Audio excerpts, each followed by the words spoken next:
this year a new program. We call it the Multi-Agency Education Plan.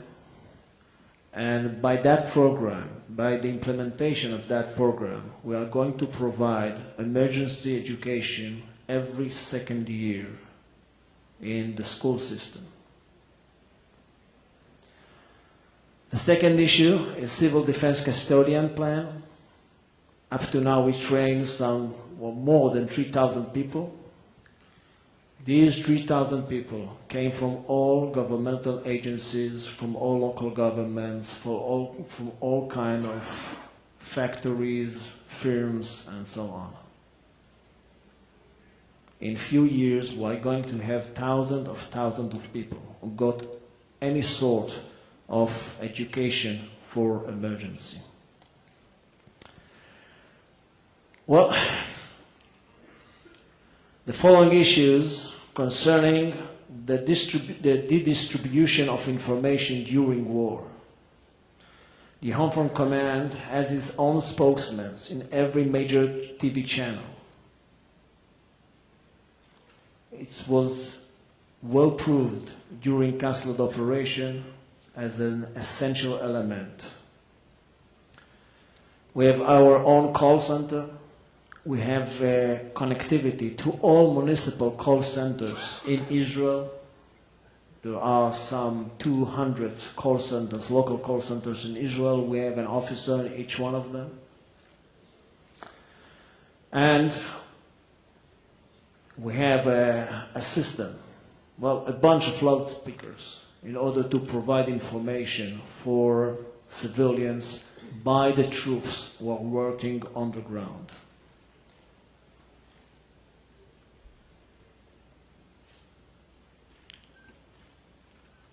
The last issue concerning the 5 pillars is the capabilities and abilities of the emergency organizations. We believe that right now in Israel we have a very strong rescue capabilities. I would say unprecedented capabilities comparing the rest of the world. But we need some improvements concerning detection and decontamination capabilities. The main subjects here are standoff detection capability, which is a worldwide issue, and the decontamination of kind of closer spaces, like trucks, vehicles, all kind of equipment and gear, which is a highly complicated issue. Again, it's a worldwide issue.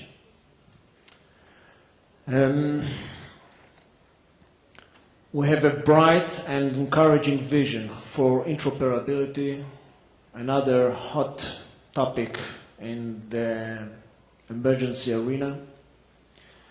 We are going to implement this year a national radio system based on American standard. It's a joint venture of the Home Front Command and the Israeli police. We're going to bring the fire brigades and the Magen David Adom together with us, and that's a major change in our first responders' capabilities. And the more challenging issue is command and control system, the interoperability of command and control systems, which we are in the very starting stage of the project. But I'm quite optimistic about that because I think that we have a very clear and well-defined vision for that. And I think that, well, I believe that the technical issue is much simpler.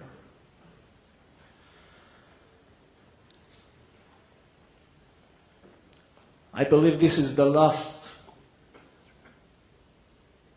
Oh, all right. I believe this is the last chart. And now I would like to say something from a more personal perspective. A few weeks ago, I gave a similar presentation in another conference held in Sderot. one of the speakers blamed me for being in a state of euphoria because I discuss, emergency issues with a lot of enthusiasm and, smiling here and there, like I'm doing right now. Well, believe me, I'm not in a euphoria. I'm standing still on the ground. But I believe that you can't move ahead with such a complicated system, preparing for such a complicated situation, without doing that with a lot of enthusiasm. And I would like to share with you my enthusiasm and greet you with a lot of enthusiasm to the rest of your activity. Thank you.